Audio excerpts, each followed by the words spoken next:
Mga kastorya, magandang araw po sa inyong lahat mga kaibigan. Once again, bago po tayo magsimula ay ini-invite ko po kayong lahat na mag-like and mag-subscribe sa ating YouTube channel. Ito pong mga kwentong inyong napapakinggan ay exclusive lamang po sa YouTube. Bawal kopyahin o i-repost. At hindi lang po mga drama, kahit po mga video vlogs ay pinopost din po ng inyong papadudot. Ibig sabihin, pwede po kayong matawa, maaliw sa mga pang-araw-araw na ginagawa po ng inyong papadudot. May mga challenges, games at syempre mga drama na ating binabasa. Mga kaistorya, don't forget to share, like, post your comments at mag-subscribe sa aking YouTube channel. Huwag din kalimutan na pindutin ang notification bell para updated po kayo sa mga bagong post ng inyong papadudot. Every month ay pipili po tayo ng napakaswerteng sender natin na mananalo ng mga papremyo. Meron tayong 1,000 pesos na ibibigay sa ating lucky sender. All you have to do is to send your stories sa ating email address papadudutstories@gmail.com. Kung kayo po ay naiyak, nainis sa nangyari sa bida, huwag niyo pong i-dislike yung kanyang video. All you have to do is to like. Ang ibig sabihin po nun, na-appreciate po ninyo yung kanyang kwentong napagdaanan. Nang sa ganon, siya po ang may malaking tsansang manalo ng 1,000 pesos na pipiliin po natin every month. Papadudut Stories. Sa ating kwento ngayong araw, ang anumang labis ay masama, tulad ng pagkakaroon ng libangan. Hindi po sa lahat ng pagkakataon ang libangan ay nakakabuti, bagkus ay pwede pa itong maging dahilan ng pagkasira ng iyong buhay. Dear Papa Dudut, tawagin niyo po ako sa pangalang Lloyda, 33 years old at nagmamay-ari ng isang tindahan, kaya naman nagkaroon ako ng maraming oras para gawin ang pakikinig sa inyo via live streaming at YouTube. Tubong Bicol po ang aking ama, kaya naman doon na rin po ako isinilang at nanirahan. Pero sa edad na 11 ay napilitan po kaming tatlo na lumipat na rito sa Maynila for good dahil sa kagustuhan ng aking ina na siyang taga dito po talaga sa North Caloocan. Hindi ko makakalimutan ang araw na lumipat po kami ng Caloocan, Papa Dudut. Marami po kasi ang mga naging adjustments mula sa pagkakaroon ng mga bagong kaibigan, bagong eskwelahan at pakikisama din sa mga bagong kapitbahay. Lahat ng yan, Papa Dudut, ay ginawa ko mula nang tumungtong po kami dito sa North Caloocan. Si Papa naman ay wala ding nagawa, Papa Dudut, nang si Mama na ang nag-utos na umalis na kami sa Bicol. Galit na galit si Mama noon kay Papa. Naaalala ko pa nga kung paano siya sunduin ni Mama sa umpukan ng mga nagsasabong sa aming barangay Tupada. Wala ka na talagang kapag-apag-asa, demonyo ka. Buong maghapon ka na nga sa paghimas ng manok mo, sinasamahan mo pa ng pagpirmi dito sa sabungan na to, samantalang sa akin mo pa kinukupit yung pangsabong mo. Litanya ni Mama kay Papa noon. Natulala na lang si Papa noon sa sobrang pagkakapahiya nito sa mga kasugal niya sa Tupada. Madalas kasing inuungot lang ni Mama ang sentimiento niya kay Papa nang silang dalawa lamang. Pero marahil dahil napuno na si Mama, kaya nagawa niyang pagsisigawan at ipahiya si Papa noon. Isa pa sa kinasama ng loob ni Mama ay ang napabalitang nambababae daw si Papa. Mula noon ay hindi na tumutol si Papa sa naging desisyon ni Mama na ilayo si Papa sa masamang bisyo ng sugal at ng pambababae. Hinamon kasi ni Mama si Papa ng hiwalayan kung sakaling papalag ito sa kagustuhan niya. Biruan pa nga noon ng mga kalaro ni Papa sa sabong na hawak daw ni Mama ang itlog ni Papa. Mula noon ay sinumpa ko na ang pagsusugal, Papa Dudut. Ito kasi ang naging dahilan para iwanan namin ang Bicol na nakagisnan ko mula noong pagkabata. Marami din akong naiwang mga kalaro at mga kaklose na kamag-anak namin na araw-araw ay nami-miss ko. Hindi ako doktor pero masasabi kong nagkaroon ako ng trauma dahil sa sugal at bisyo ni Papa. Naiiyak na lamang ako noon sa tuwing nag-aaway ang mga magulang ko dahil sa bisyong sugal ni Papa. Palibhasa kasi ay only child ako. Kaya naman wala ako mapagsabihan ng mga nagiging sama ng loob ko. Kaya nga hindi ko akalain ang after ilang years at nang magdalaga na ako, Papa Dudut, ay magagawa ko palang ma-in love sa isang lalaki na may pagkakapareho sa ugali ni Papa. Ang pagkakalulong sa pagsusugal. Walang iba kung hindi si Eman. High school pa lamang ay crush ko na si Eman, Papa Dudut. Kahit pa marami itong bisyo. Nariyang tumataya at nagpapataya pa siya ng ending. Hindi lang yan. Kahit pa karera ng daga ay nabalitaan ko na nakikipusta raw ito. Pambihira talaga si Eman. Nakikita ko sa kanya yung younger attitude ni Papa. Sinabi ko kanina na ayaw ko po ng sugarol. Pero bakit ganon, Papa Dudut? Parang nagiba ang pananaw ko sa buhay nang nakilala ko nga po si Eman. Lahat ng pwedeng pustahan, makikita mong nakalista ang pangalan ni Eman. Pero kahit ganon siya ay nagawa ko pa ring palampasin ang masamang pag-uugali niya. Aminado kasi ako, Papa Dudut, na na-love at first sight ako sa kanya. Gwapo, may pagkamoreno, maamo ang mukha at hindi makabasag pinggan kung titignan. Ang kahawigan niyang artista ay si Cesar Montano. Yun nga lang, sugarol ang ultimate crush ko. Bumilang pa ng 1 taon bago kami naging close na dalawa ni Eman. Yun ay mula noong nakautang siya sa akin ng 500 pesos dahil sa atraso niyang hindi mabayad-bayaran. Pasalamat naman ako at binayaran niya ako kaagad. Kaya naman nakaulit pa siya sa akin ng pangungutang ng walang interes. At hindi rin ako na turn off sa kanya. Kahit sugarol pala si Eman ay mabuti naman siyang kausap. After that, siguro napansin din niya ako dahil yun nga, niligawan din niya ako eventually. Naalala ko pa nga na marami akong mga kakilala at mga kaibigan. Yung mga kaibigan na naming dalawa ni Eman ha, sila pa yung mga paulit-ulit na nagpapaalala sa akin na huwag daw akong kumuha ng bato na ipupukpok ko sa ulo ko. Lulong na raw si Eman sa bisyo nitong sugal. Baka unahin daw ni Eman ang mga bisyo niya bago pamilya. Mukhang hindi pa daw kasi nila nakikitaan si Eman na handa na ito sa seryosong pakikipagrelasyon. Pero ano pa nga ba ang magagawa ko, Papa Dudut? Na-in love ako doon sa tao. Isa pa, after ng 1 linggo naming pagsasama as live-in ay nag-positive kaagad ako sa pregnancy test. Huli na noong nalaman ko na pinagpustahan ako ni Eman at ng mga barkada niya na buntis ako nung biglang tumaba daw ako. Hindi ko na nagawang magalit noon kasi si Eman naman ang nanalo sa pustahan. Nilibre pa nga niya ako ng Jollibee sa perang napanalunan niya sa pustahan. Pero kahit na ganoon si Eman na maraming bisyong sugal ay hindi naman niya kami pinababayaan ng anak niya.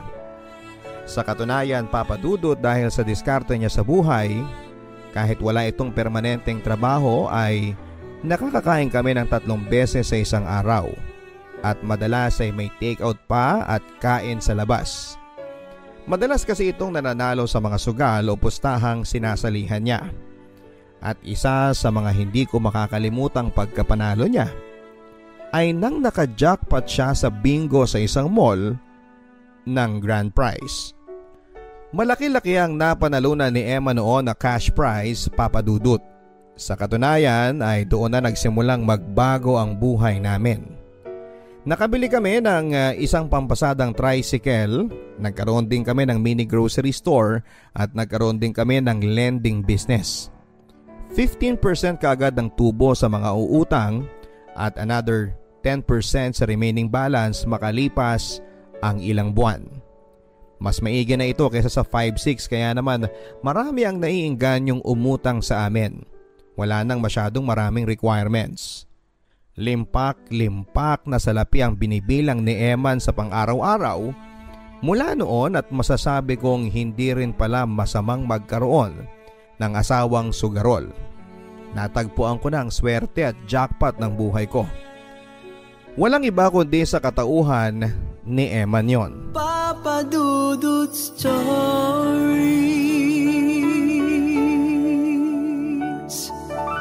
Pero habang tumatagal, ay may napansin akong kakaiba kay Eman Papa Dudut. Nagsimula na itong maging lasenggero. Kung dati-rati ay pagiging sugaro lang ang nagiging dahilan ng away namin, ngayon ay tinatalakan ko na rin siya dahil sa pag-uwi nito ng gumagapang at lasing na lasing. May mga pagkakataon din na hindi na ito umuuwi ng bahay, hanggang sa unti-unti na ring naubos ang pera namin sa bangko. Naibenta ko na rin ang pampasada naming tricycle. Sa mga pautang naman namin ni Eman ay wala na rin sa akin nagbabayad dahil sa tuwing sinisingil ko sila ay sinasabi nila na nakabayad na raw sila kay Eman. Etong si Eman, todo tanggi naman sa akin kung saan niya dinadala ang pera. Ang huling balita ko mula sa mga tsismosa naming kapitbahay ay nambababae daw si Eman. Ayon sa bali-balitang nakarating sa akin ay college student daw ang naging babae niya. Bata, maganda, makinis at sexy daw at higit sa lahat ay mukha daw pera ang naging bagong chicks ni Eman. Panay daw kasi ang pabili nito kay Eman ng mga mamahaling sapatos, bag at bagong cellphone. Nanggagalaiti ako nang nalaman ko mula sa number 1 na tsismosa naming kapitbahay ang ginagawang milagro ni Eman. Kaya pala halos maubos na ang kabuhayan namin dahil sa mga bagong bisyo ni Eman. Pero dahil sa wala akong matibay na ebidensya ay ako na mismo ang gumawa ng paraan, Papa Dudut, para mahuli ko sa akto si Eman. Tumaiming ako, Papa Dudut, na sundan siya isang araw sa magiging lakad nito. Ayon kay Eman ay i-extra lang daw siya sa kaibigan nitong jeepney driver dahil hindi ito makakapasada. Siya daw ang papalit sa manibela. Pero laking gulat ko na hindi jeep kundi taxi ang sinakyan ni Eman kasama ng babae niya. Sa loob ng isang motel sila dumiretso. Inabangan ko sila ng 3 oras hanggang sa paglabas ng motel na yon. Saka ko sila kinuyog na dalawa. Halos manghiram yung babae ng mukha sa aso sa ginawa ko sa kanyang pagsampal at pagsabunot. Si Emma naman ay pinalo ko ng batuta sa ulo na nakuha ko sa bewang ng guard ng motel. Kung may nakakuha siguro sa amin ng video noon ay malamang ay nag-viral pa kami dahil sa skandalong ginawa ko. Hindi ko makakalimutan ang araw na yon, Papa Dudut. Yun kasi ang araw na itinapon ni Emma ng lahat ng tiwala ko sa kanya.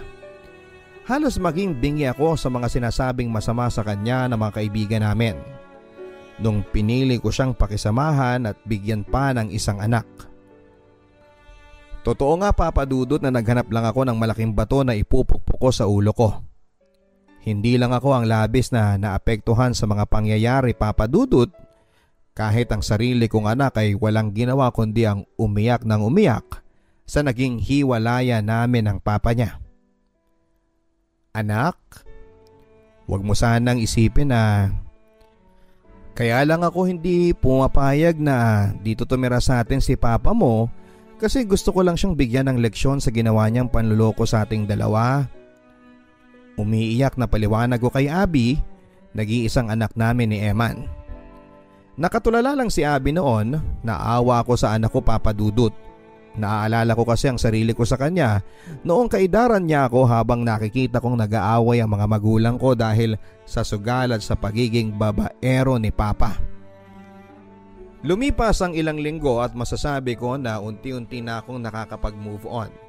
Siguro dahil mas naging peaceful ang paligid ko noong nahinto na ang pagtala ko kay Eman.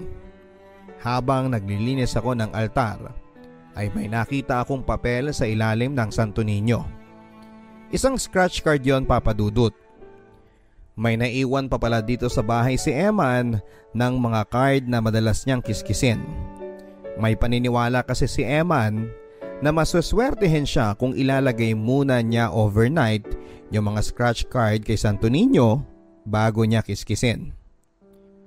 So ako naman, sinubukan ko ang swerte ko. Halos manlaki ang mga mata ko nang naka-jackpot ako ng 200,000 pesos sa card na yon.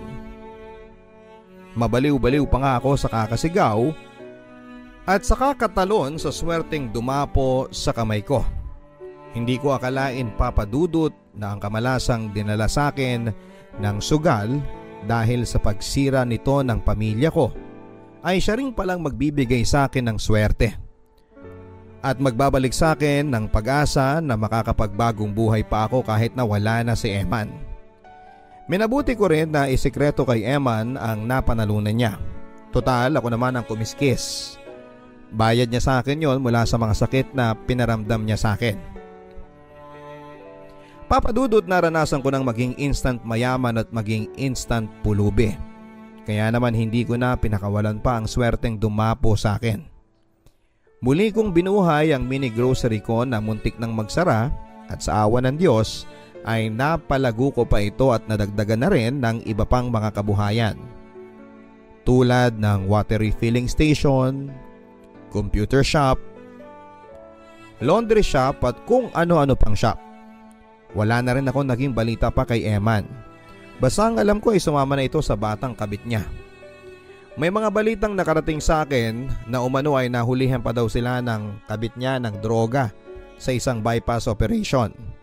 Hindi ko alam kung totoo yun o chismis lang, basta wala na akong pakialam sa kanya.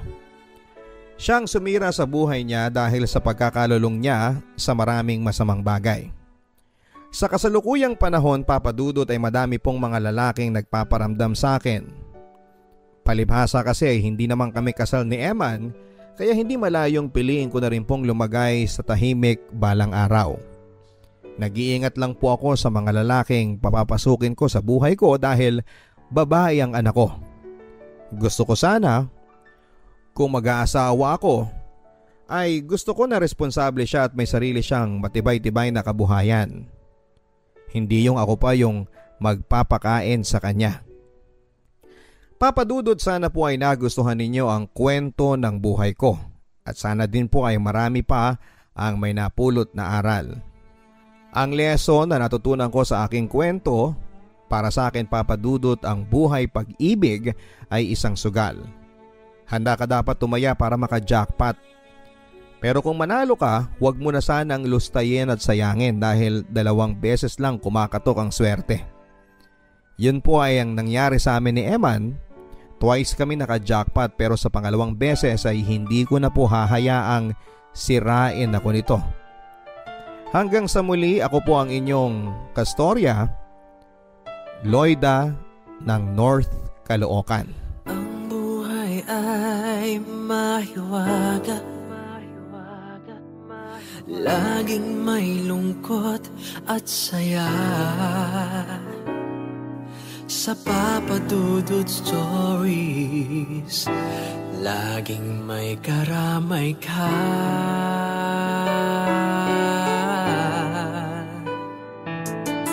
Mga problemang kaibigan, dito ay pakikinggan ka. Sa Papa Dudut Stories, kami ay iyong kasama. Dito sa Papa Dudut Stories, ikaw ay hindi nag-iisa.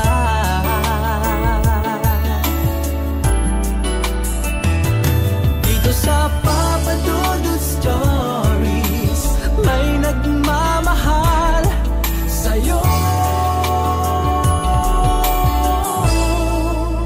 Papa Dudut Stories, Papa Dudut Stories, Papa Dudut Stories.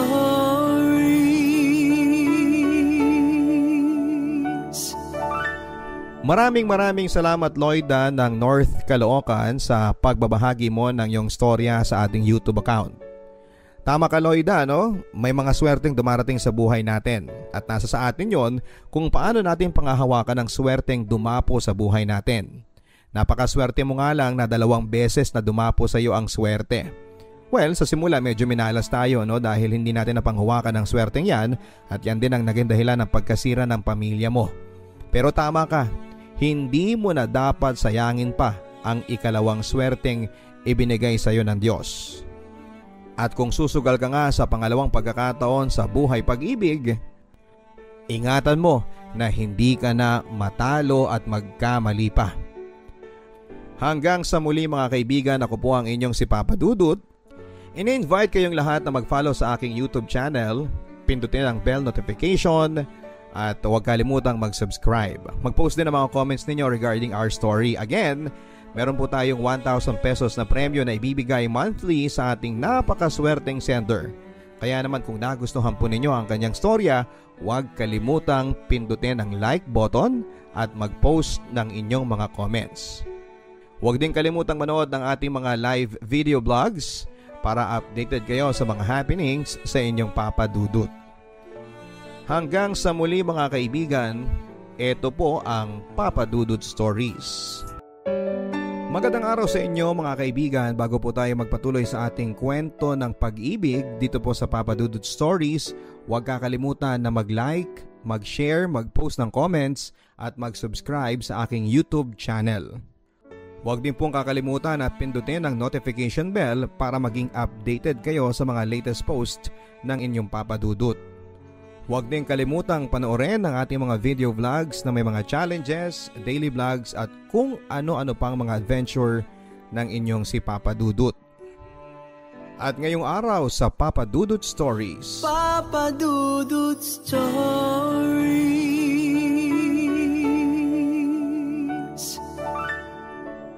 maraming pagkakataon sa buhay ko Papa Dudut na gusto ko nang sumuko habang nagdadalang tao po ako.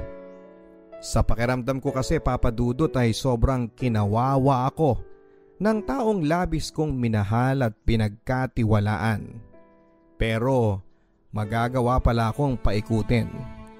Yung akala mong taong tutulong sa iyo sa panahon ng krisis ang mas mauuna pa palang manloko sa iyo. Dear Papa Dudut, mga ka-stories, tawagin niyo po ako sa pangalang Teresa. Hindi ko po yan tunay na pangalan. Nababaitan lang po ako sa pangalang Teresa. Siguro dahil sa alam kong pangalan siya ni Mother Teresa. Hindi ko naman po sinasabing magkapareho kami ng ugali ni Mother Teresa, pero kung pagiging mapagpakumbaba at mapagbigay ay siguro ay papasan ako kahit pasang awa. Yan ay kung pagbabatayan ang mga masalimuot na pinagdaanan ko sa buhay pag-ibig. Hayaan niyo pong simulan ko ang aking kwento ng buhay ko noong nag-aaral pa lamang ako sa kolehiyo. Hilig po naming magbabarkada at magkakaklase na dumaan muna sa malaking basketball court sa aming barangay sa tuwing uwian na. Gustong gusto ko po kasi na pinapanood na mag-practice at maglaro ng basketball ang mga varsity players sa aming barangay. Lalong lalo na si Brian.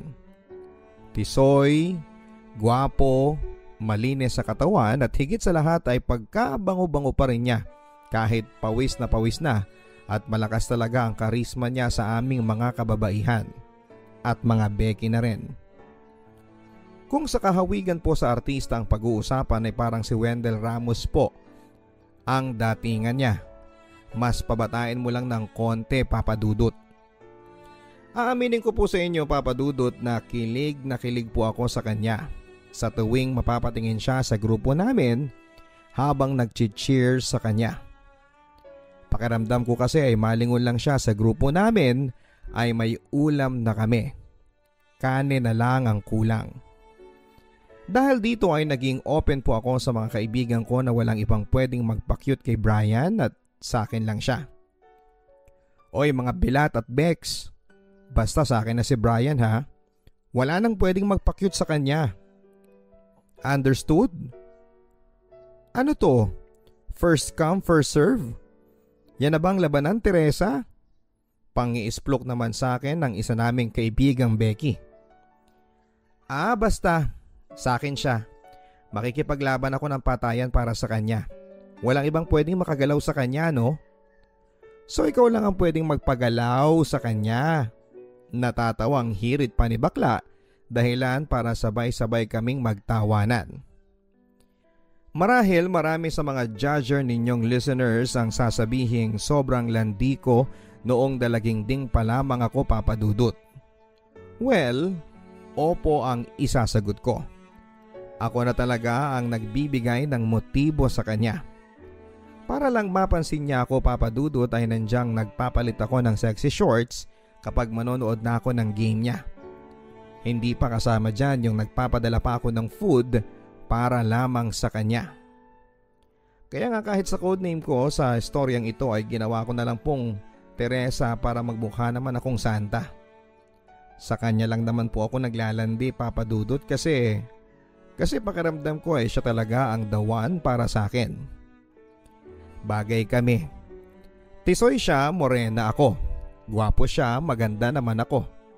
Kahawigan ko daw po si Winwin Marquez, sabi ng ilan sa mga best friends ko. Pambiyukon kumbaga ang tindigan.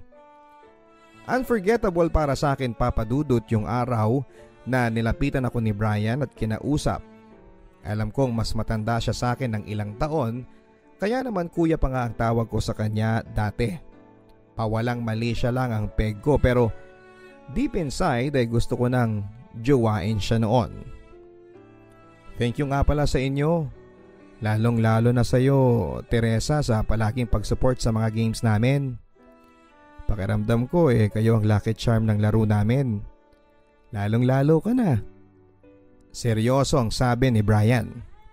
Napastatwa na lang ako noon, Papa Dudut, dahil sa sobrang kilig na aking nararamdaman. Yung mga barkada ko naman ay todo tukso sa aming dalawa. Nakahalata na yata si Brian na crush ko din siya. Mula kasi noon ay lagi na niya akong nilalapitan sa tuwing matatapos ang basketball practice nila. At makalipas nga po ng 3 araw ay naging kami na. Officially ay masasabi ko na sa lahat na talagang akin lang po si Brian. Cheap man tignan dahil 3 days ang ligawan at sinagot ko siya kaagad ay wala akong pakialam. Ang importante sa akin ay hawak ko na ang titulo na si Brian na ang jowa ko. Ako ang GF niya. Ang saya, hindi ba? After ng practice ay humiwalay na kami ni Brian sa mga barkada ko at mga kalaro niya. Madalas ay nagpupunta kami sa kung saan lugar na pwede kaming makatambay at makapag-usap bago niya ako ihatid sa bahay. Halimbawa ay kakain kami sa fast food o kaya naman ay manonood ng sine kapag may time pa. Basta huwag lang kaming masyadong gagabihin ay okay lang naman sa bahay. Alam ng mga magulang ko, Papa Dudut, na nililigawan po ako ni Brian. At okay lang naman daw sa kanila. Palibhasa kasi ay iisang barangay lang kami at kilala naman ng parents ko ang mga kamag-anak ni Brian. Basta mahigpit na bilin lang sa akin ni Mama ay uuwi ako ng bahay bago mag-alas 9 ng gabi. At dapat ay magte-text ako kung saan na kami ni Brian. Ang alam sa bahay, Papa Dudut, ay nililigawan pa lamang ako ni Brian. Hindi ko pa kasi maamin sa kanila na 3 days lang ay sinagot ko na si Brian.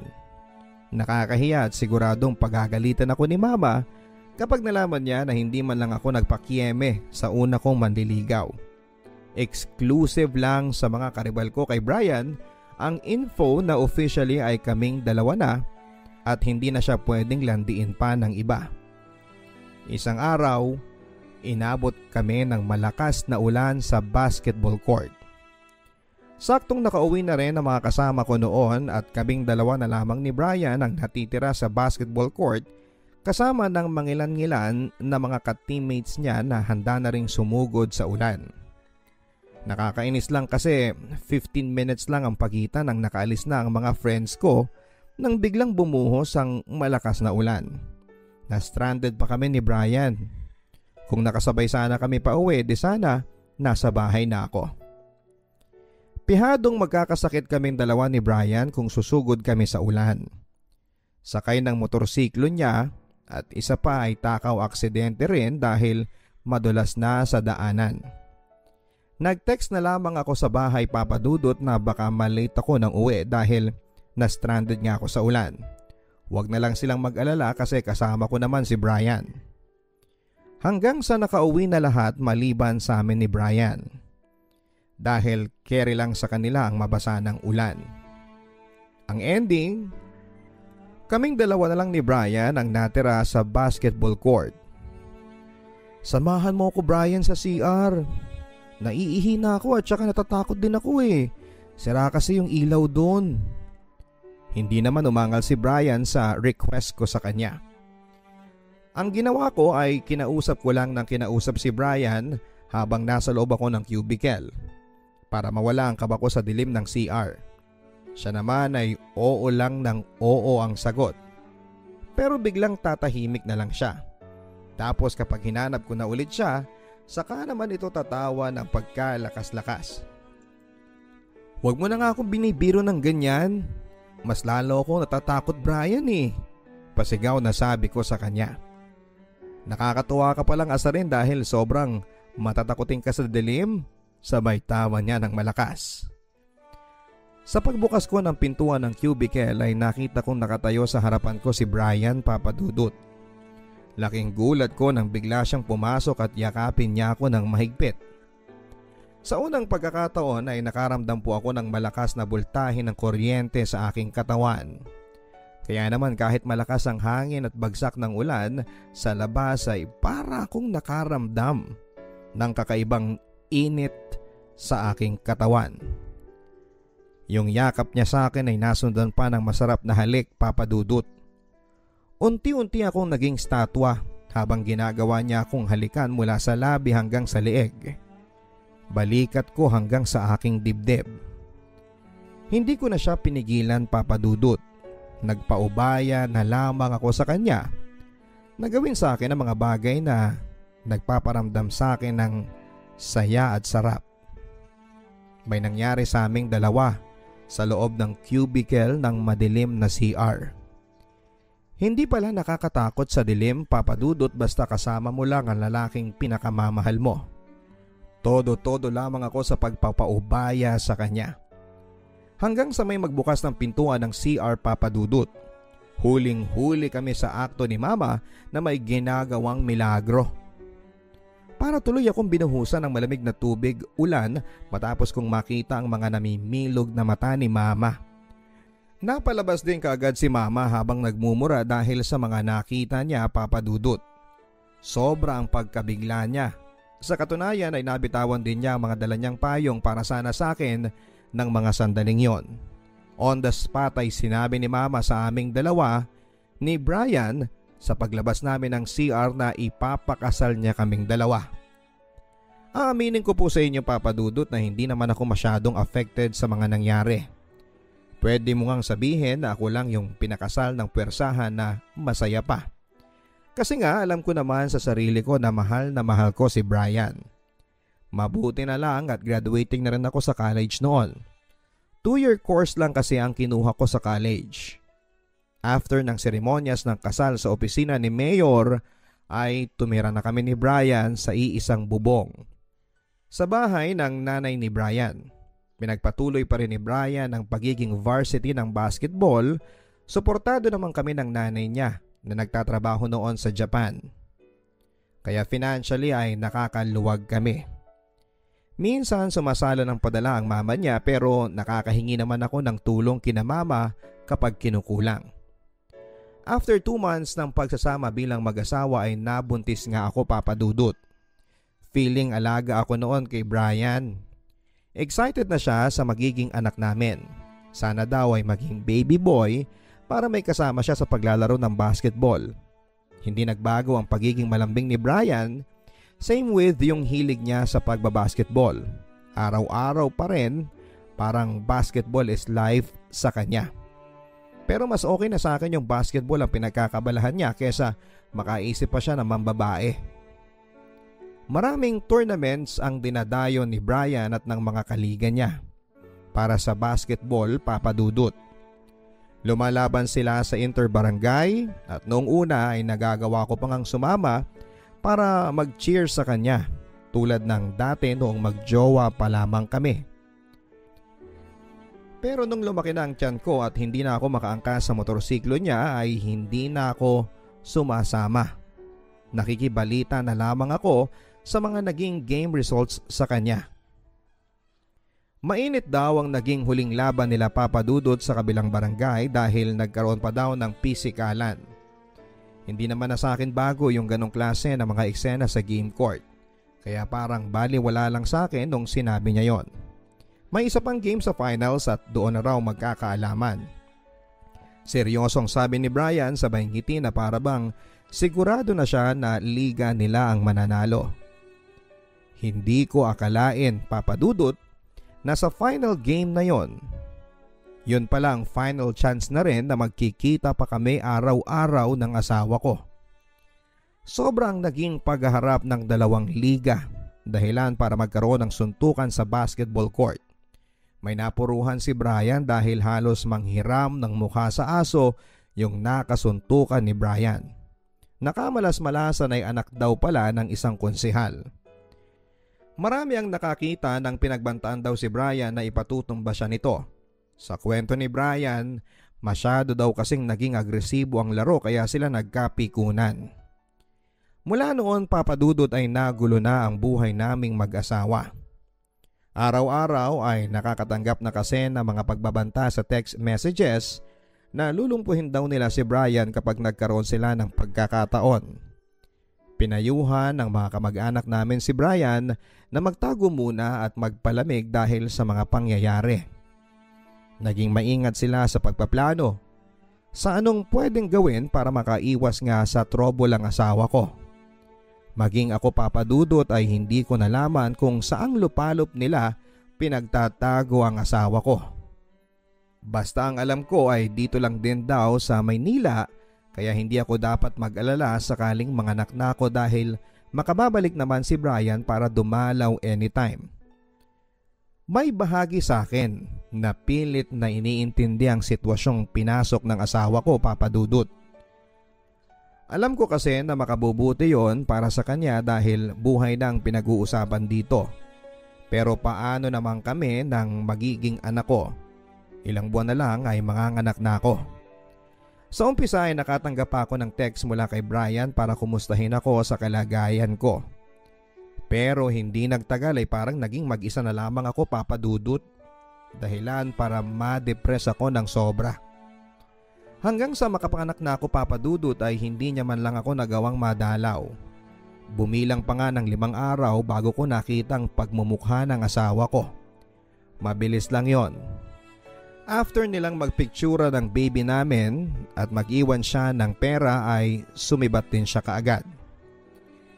Iniisip ko lang kayo ng baby natin. Hindi ako pwedeng tumambay dito sa bahay natin. Mahirap na. Alam ko na marami ang nakamanman sa akin. Seryosong sabi ni Brian. Ipinakita din niya sa akin ang huling text message na natanggap niya. Bayad na raw ang taong tutumba sa kanya. Bagay na labis na nagpa-worry sa akin. Naiiyak na lamang ako noon, Papa Dudut, dahil pakiramdam ko ay unti-unting nasisira ang pinapangarap kong masayang pamilya dahil lamang sa galit sa kanya ng ilang makasariling tao. Ginamit nila ang yaman nila para makapanakit ng ibang tao. Pakiramdam ko noon ay ako ang mas biktima at ang baby namin sa naging sitwasyon ni Brian. Para akong may asawa pero wala. Para akong nakikipagrelasyon ng LDR na bawal mo siyang kausapin. Buti pa nga yung ibang LDR Alam nila kung saan nila pupuntahan ang jowa nila. Samantalang ako ay hindi ako pwedeng magpunta sa kanya. Hindi ko pwedeng malaman kung saan nagtatago ang asawa ko. Iniiwasan lang namin nila mama na madala ka sa sobrang lungkot at puntahan mo ko doon. Hindi makakabuti sa atin yun, Teresa. Konting tiis na lang. Mas lilipat tayo sa mas malayo, sa mas ligtas na lugar at isasama ko na kayo ni baby. Naghihintay lang ako ng malaking perang ipapadala ni Mama galing sa Japan. Pagbibigay pag-asa sa akin ni Brian na balang araw ay babalik na sa normal ang pagsasama naming dalawa. Till one day, may nagpasa sa akin ng video ng asawa ko.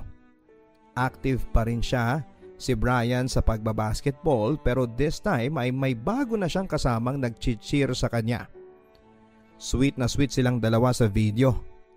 Lalong-lalo na noong humalik pa ang demonyo kong asawa sa babae niya. Pero ang mas nagpabilog sa mga mata ko ay nang nakita kong buntis si girl sa video. Mataba yung babae sa video pero mas mataba at bilog na bilog ang tiyan niya. Kaya hindi ako pwedeng magkamali, Papa Dudut. May ibang babae ang asawa ko at buntis pa yung babae. Iyak ako ng iyak noon. Yun na po yata ang pinakamatinding depression na na-experience ko sa buhay ko. Wala din ako mapagsabihan ng sama ng loob ko dahil nahihiya ako sa mga magulang at sa mga kamag-anak ko. Ano na lang ang sasabihin nila sa aming dalawa ni Brian, Papa Dudut? Ayoko namang kaawaan ako at ang baby ko. Okay na sa akin yung isang beses akong pinagpiestahan ng mga chismosa sa barangay namin nung pinag-usapang nakipag-sex lang ako sa CR kaya ako pinakasalan. Ayoko nang madagdagan pa yon ng chismis na ipinagpalit pa ako sa iba. Mula noon ay madalas na akong makitang tulala ni Mama. Sinasabi ko na lamang na nami-miss ko si Brian, Papa Dudut. Pero ang totoo ay gusto kong sabihin sa kanya na may isusumbong ako. Na may ibang na bola na ang asawa ko. Napag-alaman ko na dating naging chicks din ni Brian ang nagpapadala sa akin ng video. Ibang klase talaga ang karakas ng asawa ko. Hindi lang pala ako isang beses niloko. Mag-isa ko lang pong pinuntahan si Brian sa lugar na sinasabi sa akin ng asset ko. Halos mawala na ako ng boses noon sa kakasigaw sa kanya at sa naging babae niya. Ang sabi sa akin ni Brian ay wala na daw siyang magagawa dahil nandyan na. Iyak lang ako ng iyak noon, Papa Dudut. Mabibinat yata ako sa ginawa kong pagwawala kaya naman umabot pa kaming 3 sa baranggayan. Dahil dito ay nakialam na rin ang nanay ni Brian sa Japan. Umano ay ititigil niya ang pagsusustento sa amin ng anak ko sakaling ireklamo ko ang anak niya. Nilatag din sa akin ni Brian ang ideya na napingot lang siya at pinagbabantaan din siya ng mga kamag-anak ng bagong babae niya kapag hindi rin siya dito nagbigay ng sustento. Si Mama na raw niya ang bahala sa mga gusot na pinasok niya. Pinangako sa akin ni Brian na ako daw at ang baby namin ang mas mahal niya. Magpapakalayo-layo na raw kaming 3 pero sa isang kondisyon. Walang makakaalam sa mga kamag-anak ko nang nagawa niyang kalokohan. Gusto ko na pong pumayag, Papa Dudut, dahil kailangan ko din pong magpakapraktikal. Ayaw ko din naman po yung ideya na pag-usapan pa kami sa lugar namin. Kumbaga ay mas praktikal yung ino-offer sa akin ni Brian na solusyon. Isa pa ay wala na rin naman akong magagawa sa bagong gusot na pinasok ng asawa ko. Kundi ang pagtakpan na lang siya sa tulong na rin ng pera ng nanay niya. Ano po kaya ang mas tama kong gawin, Papa Dudut? Mapayuhan po sana ako ng inyong mga tagapakinig. Ang inyo pong ka-story, Teresa.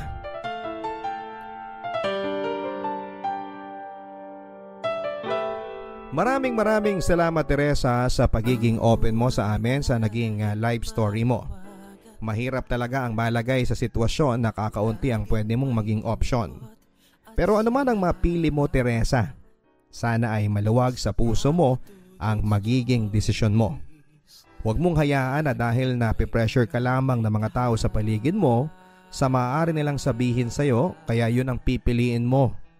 Ang importante para sa akin ay doon ka sa desisyon na magiging masaya ka. Don't forget to like, share, and post your advice, mga kaibigan, dito po sa comment section ng YouTube. Kung ano nga ba ang inyong maipapayo kay Teresa. Sa mga gustong magpadala ng kanilang Papa Dudut stories, ipadala po ito via email sa papadudutstories@gmail.com. Again, don't forget to subscribe, mag-like, mag-share, mag-post ng comments, at pindutin ang bell button para ma-notify po kayo. Hanggang sa muli mga kaibigan, ako po si Papa Dudut, dito po sa Papa Dudut Stories.